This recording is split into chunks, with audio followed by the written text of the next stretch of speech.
Living Adventurously is brought to you in partnership with Komoot, the route planning and navigation app that helps you make the most of your outdoor adventures. Whether you're cycling, hiking, running, or bike packing, Komoot's easy-to-use technology will get you out the door and exploring more of the great outdoors. You can see where I've been exploring by checking out the highlights of my journey on Komoot. Just follow the link in the show notes. My name is Alistair Humphreys. I set out on a bicycle journey around Yorkshire to speak to interesting, ordinary people who, in very different ways, are making an effort to live adventurously. I wanted to talk about what they do, about the barriers they've faced along the way, and to seek their perspective on some of the big questions that all of us encounter in our lives. Welcome to Living Adventurously. I've written here, needs intro music. Okay, here we go.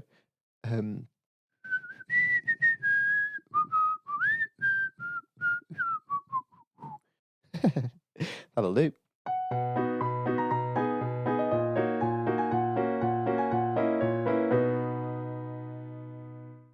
The afternoon and evening I spent in Leeds contained pretty much everything I'd been hoping for on this trip.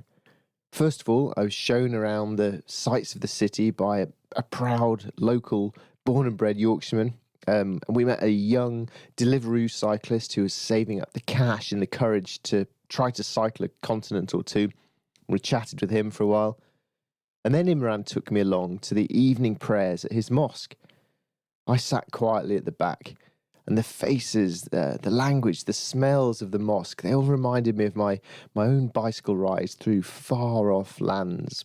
Pakistan, Tanzania, Syria, Uzbekistan. So many memories of other bike journeys coming back to me. Imran is the first British-Pakistani to have cycled around the world. And the similarities and the differences of our journeys, the barriers we faced to get going, the way the trip was received by friends and family. It's fascinating chatting to him.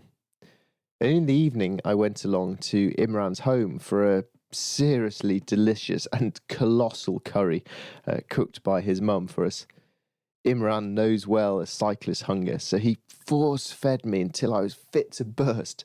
And after that came the dessert of apple crumble and custard. And then, stomachs hurting, leaning back on the carpet, we had a chat.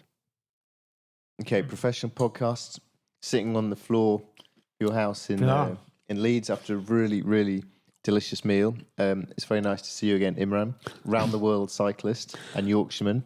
Thank you, Alistair. Meets round the world cyclist and Yorkshireman. There's always a great collaboration when two round the world cyclists meet. Yeah, we've got a lot of stories to tell. The first question for you is, well, it's been great today. You were showing me around Leeds. So Leeds is your home. So tell me a bit about your feelings towards Leeds. Well, yeah, it's like I said, it's my home. It's the city I grew up in. I just feel very passionate about Leeds because of its history, because of the city that it's always constantly evolving.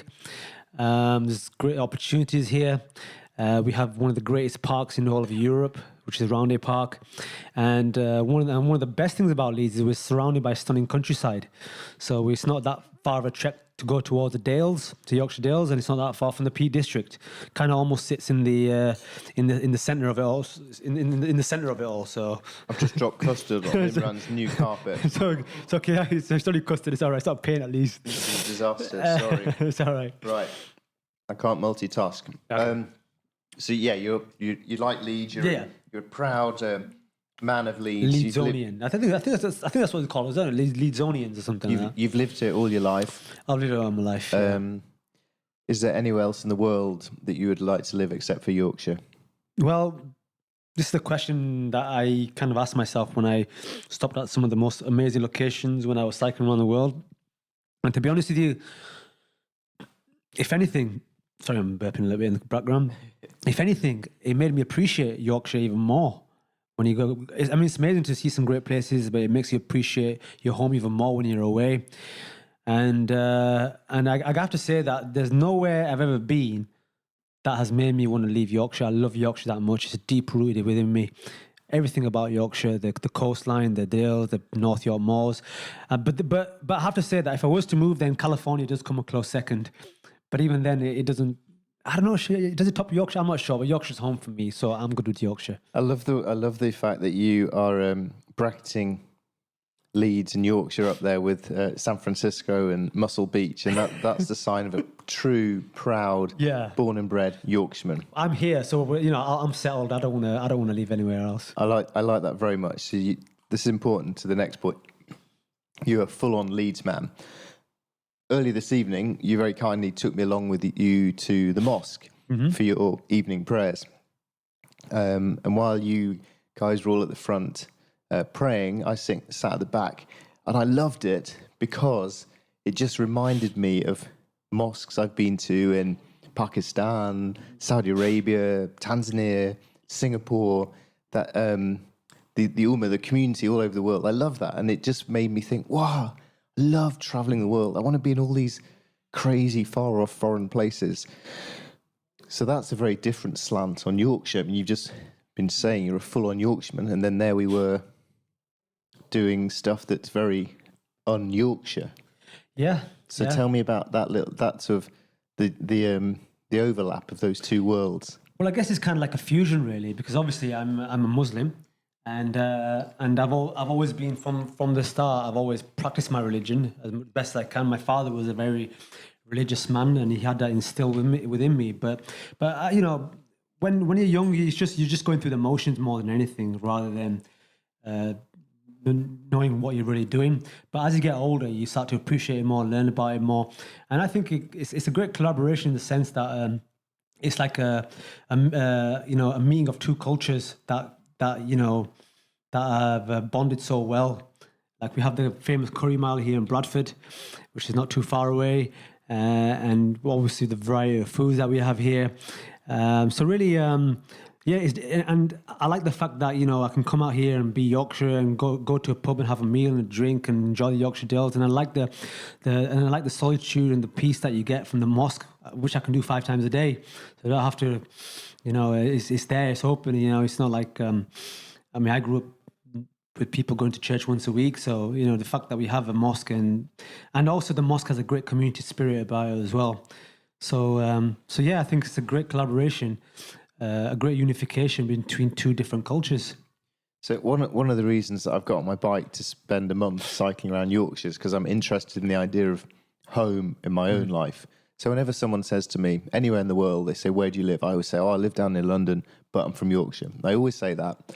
But I've actually lived down south and away from Yorkshire for so long now. I'm like more than half my life, but I still feel proudly that I'm from Yorkshire. So what I'm interested in from cycling around is to try and work out whether home is where you live, home is where you were born, or home is where the heart is, as the cliche goes. So what's your take on it as a Yorkshire Pakistani or a Pakistani Yorkshireman, or however you pitch yourself? Well, what is home? Home is, I believe, is certainly where the heart rests.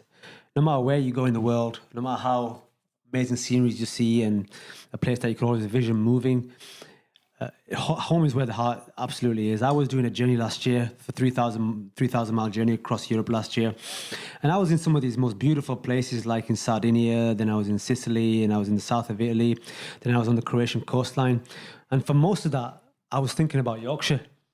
I was in these places that people go away for holiday, and I'm thinking about home.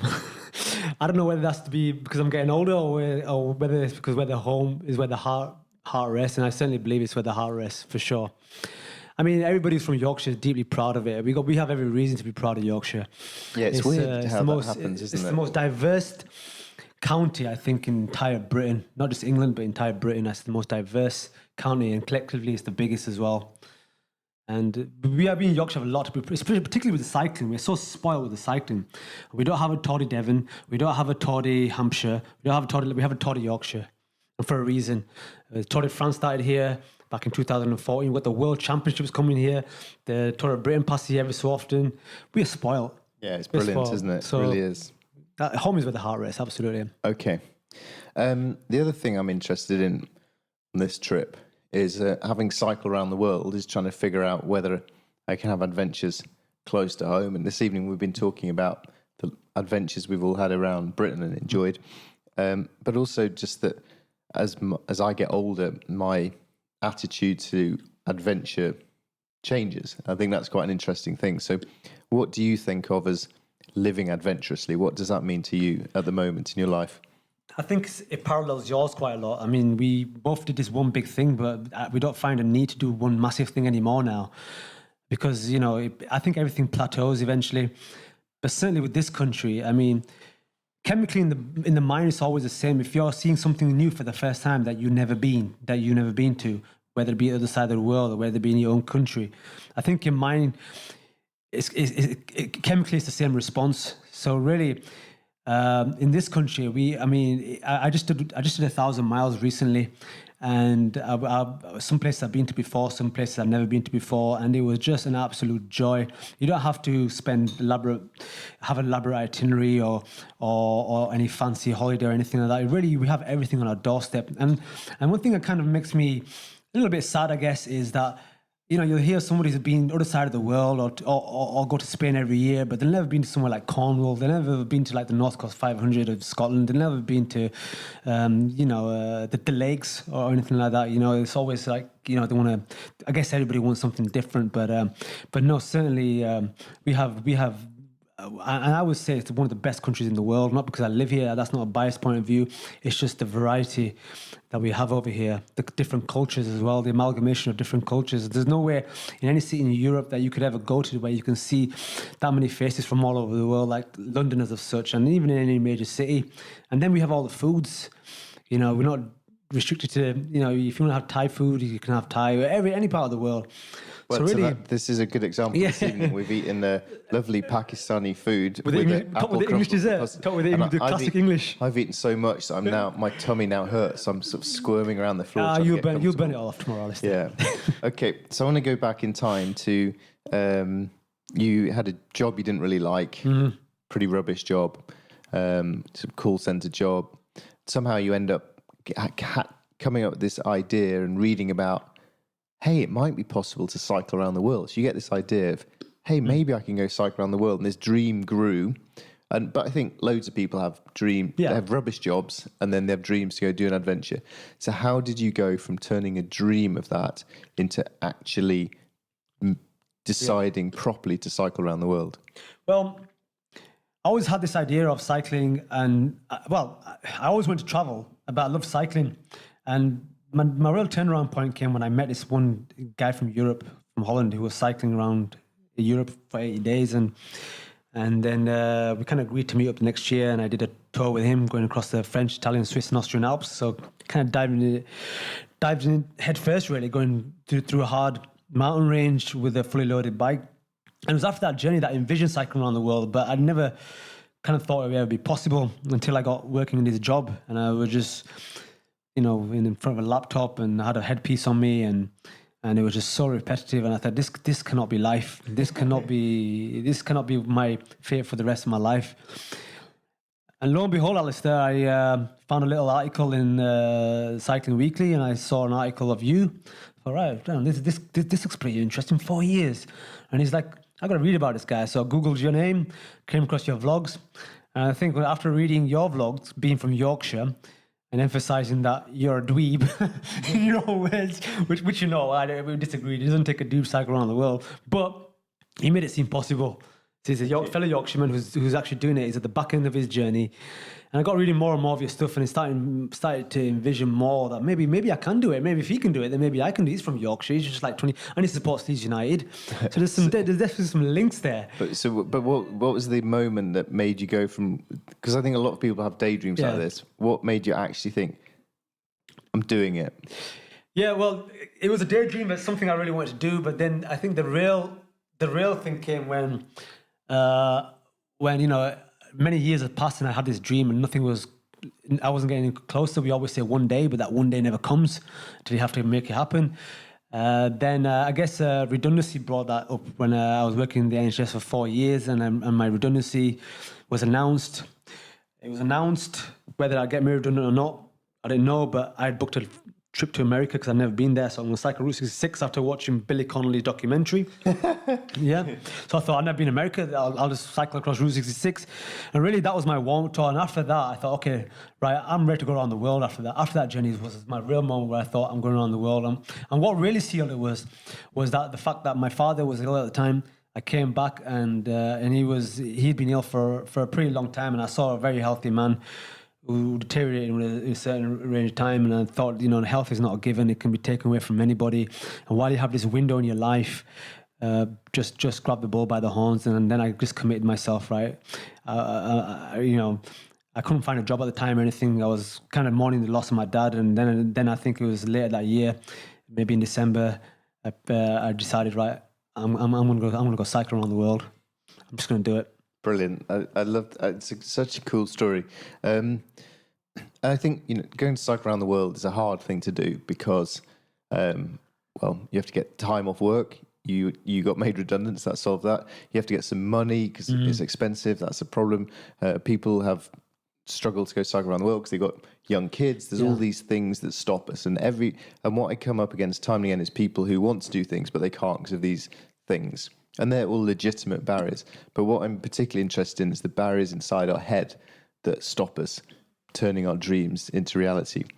And in your context, I'm interested to know, because we all have these things in our head that stop us, that we're scared and we're scared and scared. But you have an extra layer of a complication in your life being from the Pakistani community where it's not the done thing to get on your bike and go and be a vagabond. So can you tell me some about the barriers to adventure that you face from within the community? It was such a contrast because here I was. I mean, for the first 4 months, I was with my friend Jonathan, and his parents would openly encourage him. Yeah, get out, get on, see the world, go and learn. And not my father, but my mother. She's obviously, no, you can't. Well, go for, but don't go that long. It's very clingy in my culture. It's not the norm. We don't do this culturally speaking. So really, I've kind of broken the mold. Not that I wanted to. It's just kind of like life has led me this way. But did you tell her you were cycling around the world? No, I didn't tell her I was cycling around the world because I can't tell my mum cycling. I just tell her, listen, I'm just going to go for a few months. Yeah, I'll be back. I'm just going to go for a few months. I'm just going to probably cycle maybe near China and I'll come back. Give me about 3-4 months, I'll be back. Obviously everything was fresh at the time because my father only passed away like 7-8 months before, and I didn't want to say that I'm going away. And I didn't believe at that time I was going to go around the world. I had this intention to, but I thought to myself, let's see if I get to as far as Singapore first. Okay, so that was one of my first checkpoints, and I would assess how I was doing physically and mentally from there if I wanted to go on. So it was a barrier in my culture, absolutely, because culturally the parents hold on to you as long as they can here. So you were the expectation on you was that you should be getting a good job, getting children, married, have some kids. That was the pressure on that. That's always been a pressure, but you can how have you dealt with that?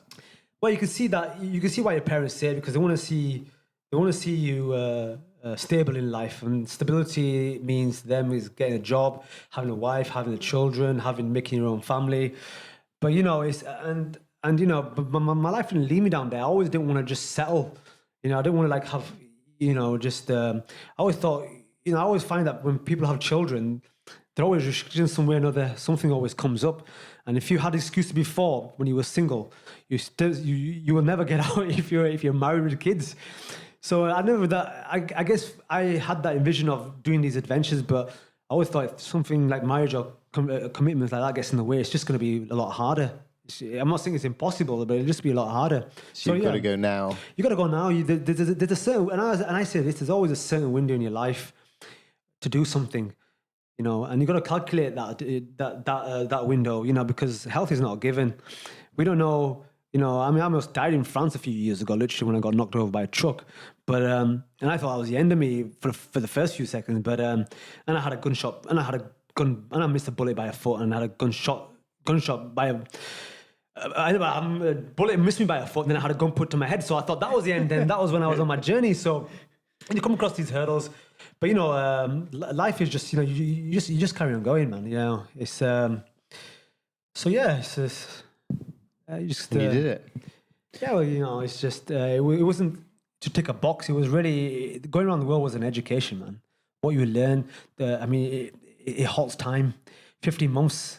it is relatively short in a lifetime, but it was, honestly, you see more in that 15 months than you would do in your entire life. You meet more people. It's so spontaneous that whenever you have that window in your life, that, calculate it, if you're ever going to have commitments in the future, or, health's not given, just grab that window with both hands. If you want to do something and you're thinking of doing something, just be bold. Just go for it, man.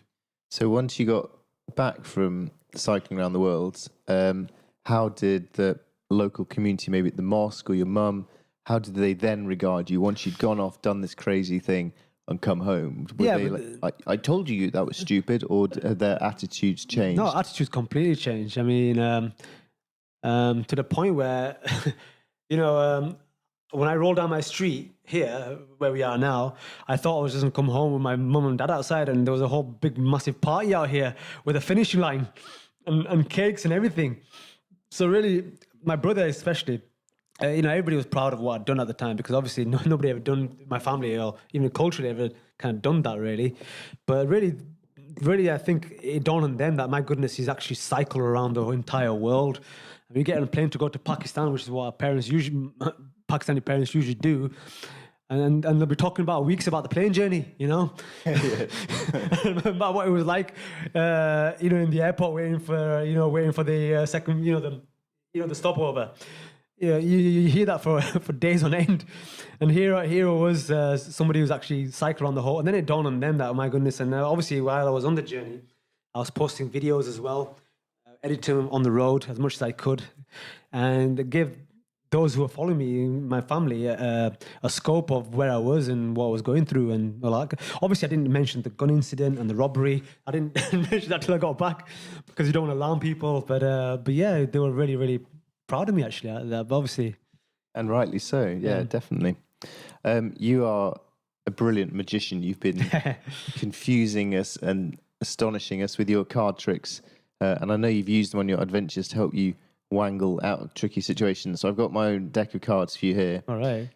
These are some questions that I'm going around trying to figure out in my life. So I thought I'd get your... To figure out your life? Yeah. Okay. So I'm after your wisdom. So if you take a card from the top. Take a card from the top, okay. Give me your best shot. You don't have to answer them if you don't want to. Tell me the story of something you regret. Okay, I that's easy. That's easy. I regret being shy because I never had a girlfriend for a very, very long time, and that's one of my regrets. I was never forward enough. I was always a beta male, not an alpha male. That's one of my regrets, because I didn't have enough fun. So what have you learnt from your years of shyness? Because you don't strike me as shy anymore. I can speak to people, like speak to women and people in general. It's just when it comes to courting, I back off there, because I always think I'm inadequate, and my shyness and my lack of confidence has always held me back there. And I think that's kind of like one thing I really regret, that I wish, when I was a bit younger and I just kind of went for it, really, just not held back. But I was so shy and so lacking confidence of myself that I always thought that the person who I'm trying to have an interest in could always do something better, which is where my hesitation comes from, really. More than anything. That's my regret. Excellent. Okay, let's go. What 3 things do you need to do to live a life of purpose? Okay. I'm interested because from going to the mosque with you, that there's a very clear... there's the tenets, but there's some sort of... There's a community there with purpose. We talked to the guy who just come back from Africa this evening. Yeah. So in your opinion, what 3 things do you need to live a life of purpose? I think that because there is more to life than just having an adventure and fun, isn't there? I think the number one has to be my religion more than anything, because this going around the world taught me this. Because there were times where I was homesick, where I wanted to just bail out and just say, "Why am I doing this?" Especially when I was coming across hard times, and I found that when I actually stopped and prayed, that how much I needed that. I can't believe how much it was like pressing the reset button for me, and how it got me back to square one and just put everything in focus, and that brought me close to home and brought me close to God. And it wasn't a psychological thing. I felt it. I kind of felt it physically, really, more than anything. So I think my religion is the first thing I would put in that order. The second thing I can't live without is obviously my second journey, which is I can't live without.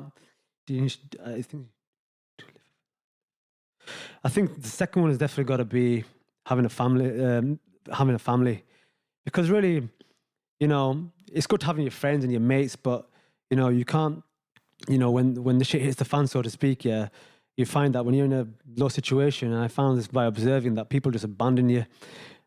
But statistically speaking, your family won't.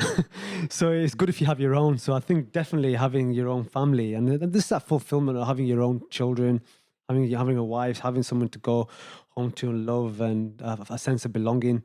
So that's something I think I need to have to. I have yet to fulfill that part. Whether I will is subjective, but certainly that's one purpose. And the second thing is a bicycle. The last thing is a bicycle. And I know it's a cliche answer, but really it's been on the surface. Oh, sorry, on the surface, it's just people. It's just me on a bicycle and I'm pedaling two wheels. But really, it's a philosophy. It's a mantra. Whenever you're stressed, whenever you got difficulties in your life, whenever. And I guess it's the reason why I first got into cycling, because it took me out of my environment, took me out of my problems, took me out of drugs here, took me out of hanging around with a bad crowd, and I really found my own path and really found my own direction, and it became almost meditational just to feel and breathe the gradients and the temperatures and being at one with the environment. That the last thing it ever becomes about is the bicycle and about where you are and the present. And the bicycle is a very good tool to get you to that place. I think that's a brilliant answer. God, family, and a bicycle. Yeah. I like that. What do you want to be when you grow up? I would like to work with the youth and pass on some things that I've learned. I'm not saying you can, I'd like to pass down things I've learned on the road. Not saying that people should get on a bike and tour, but just some of the philosophies I've learned in life and how they could take some of the principles I've learned and apply it to their current situation in their life. So I think that's something I'd like to do when I grow up. I think you do such a brilliant thing of just going around schools in town. That's going to go on for a bit. Oh, is it? Someone's going to pick up the phone. 1 second. Okay. Okay. They picked up the phone. Yeah, sorry. Yeah. I think you need to go around schools. I think that would be brilliant for so many kids to hear your story. I've had the opportunity to do that, so that's one box ticked. And I've been called a few times to other places, to other schools, but I've just not bothered. I guess sometimes everything plateaus, and at the moment, I will definitely focus back on that. But really, as time goes by, you appreciate what you've done in the past. But at the same time, it's all about forward. You can't keep dwelling in the past as well. But yeah, certainly the schools and Jabbar here sat with us, does youth work, and I've talked to him about perhaps doing some youth work within the communities over here, and I'm just passing down some of those things that I would have liked passed down to, or what I thought would have liked passed down to me had I been that age. I think what would be awesome would be if you could take young kids from this community here out on little adventures. Oh, they would love it. Get some young Pakistani kids and take them out on their bikes and go camping. That's life-changing stuff. We were discussing this literally a few weeks ago about this possibility of getting some funding, getting some council funding and setting up some of these projects. Maybe get you on board, who knows? But just to get, especially within this community, to teach them that there's more to life than your mobile phone and Love Island and all this stuff, and what the kids cling on to these days, and there's a whole world out there. And a great example is I think sometimes it's parenting as well, because these days now, if you give an iPad to a kid now, it'll just shut them up and just get them off your case for a bit, and I think they get glued to that. But if you just if you give a kid an iPad or the park with trees and stuff to climb, you'd choose that any day. But it's so convenient now to even to the point where even Steve Jobs, not a lot of people know this, but Steve Jobs, the man who introduced the Apple iPad, did not allow an Apple iPad in his own house. That says a lot. Well, I think you would do a great job if you could team up with your friends and we're when I get back, because I'm going away in a couple of days, so when I get back, we're going to certainly collaborate and get this on the road, because I can't be delivering pizzas in a box all my life either. I know it's good for a part-time job and it earns me quite a bit of money, but I like to do something that makes a difference and a change, not just filling someone's stomach. Well, most times I don't even get a tip. Give me a ring. I'm sure we can make that happen, can't we? Right, we'll do a couple more cards. Let's go. This is interesting. I've had this. What is your favorite failure in life? Why was it important? Wow, that's a good question. What was your favorite failure in life? Probably wasn't favorite at the time. My favorite failure in life. I think a failure. I'm not sure if it's a failure, but I think self-doubt, is more of a failure than anything. Again, from conceiving to go around the world to not doing it for many years, and from the prime years of my life, I guess that'll probably be a failure. But at the same time, I kind of love that it made me actually do it in the end. So What have you learned from the period of self-doubt? That we all doubt ourselves no matter what we ever do. We always have a doubt and a question. But one thing I've learned is that if you just throw caution to the wind and just go with your gut instinct, and then you can reflect on your failures and think, well, it wasn't such a failure after all, because it's kind of led you to the point where you are right now. So really, I mean, I guess that would be it really if I had to think of my favorite failure. Okay. So it was a hard question, actually. It's quite a hard question. It's a good question, but it's good. They're meant to be hard. A really good question. Okay, do one more, then I'm going to eat my apple crumble. What is enough? Oh, well, in terms of food, I think we've all passed enough we'll a long time ago. We'll agree on the food tonight. What is enough? That's a good question. And I think what's enough, and this is one thing I said to myself when I was going around the world, the moment I think I've had enough of this journey, and that's subjective to each individual, is the time it's time to go home. What is enough? And that's when I think is when you've come to your limit, when you think, okay, I've done this, I don't want to do any more, I've come to the end of this road, that's when it's enough. That's when it's time to pack your bags, do one. Okay. And what about in terms of what's enough in terms of stuff and money and that's a good question. Accumulating and impressing your Pakistani mothers-in-laws and... It depends on your situation. It can be very subjective. What is enough to me is living frugally. I mean, I live very simply. Cycle touring teaches you how to live simple. Everything that matters to you materialistically goes with you at every pedal stroke. So really, I would like to think that's enough. I don't need, I wouldn't want that kind of a wealth that would, because you see what instant wealth can do to people. Initially, I mean, it's a great ball game. You know what I mean? You can do all the things you want to do, all your dreams, but everything comes to a plateau. And one of the stories I'll never forget, I read about somebody who came into instant wealth was he was a baker, and he won the lottery. And then when he won the lottery, he found himself over the years being secluded and rejecting people because they were after his money, and people coming out the woodwork and what have you. And to the point where he went into depression. Obviously, for the first few years, it was great, but then he plateaued after he got fed of buying stuff. His wealth wasn't doing it for him anymore. And then to the point where he reflected on his days as a baker and saying that was the best days of my life, when I used to go down to the pub with my mates and have a chat and go out on an odd night out. And to the point where he actually topped himself. He got that extreme. So... And also, I learned along the journey that with the wealth, one of the biggest lessons I learned is for me, in terms of what is enough, is like, happiness, wealth doesn't correlate with happiness. I saw some of the poorest countries where the kids are the happiest, and I saw some of the richest places that don't have anything to do with it. Everybody's in their own communities, everybody's rushing around like hell, nobody's got time for you, and they look stressed as well. I guess if you have more in life, if you have more, then you got more stresses because you're stressing about more stuff. That's why people in poor, simple villages are happy, because that's all they got, and they're cool with that. I think the moment you start giving them an iPad and showing them the stock market and stuff like that, it can change the structure of their life. So really, that's a very subjective of what is enough in terms of your life. What impresses what. And you're about to embrace going back to the simplicity of the road. Something I said, like I was saying earlier, you do things, you can't go around the world. I don't want to do that again. But, you like things in small doses, because it allows you to connect with that time as well. You're living kind of the same way, and it allows you to connect with the things you learn a lot from, living frugally, living simply, being at one with the environment, meeting different people along the way, absorbing the journey, absorbing the... it's a great life. Okay, you can't do it all the time, but it's just great to go. I do it in smaller doses these days. A month probably being the longest now. So that's what I'm about to embark on, just to reconnect. Back to the good old days. Just to reconnect. Yeah. Well, thank you so much for showing me around Leeds, feeding me till my stomach actually hurts. You know the deal here. Showing me some magic and sharing with me your thoughts. So thank you very much once again, Imran. Thank you, Alistair, for the visit again. Been a pleasure. Right, apple crumble time. It's gone cold now. I hope you've enjoyed this episode of Living Adventurously.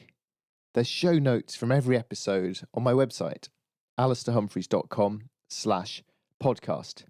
If you have enjoyed it, please take a screenshot of your phone and pop it up on social media, or leave a review with your podcast provider. It makes a massive difference. Thank you very much.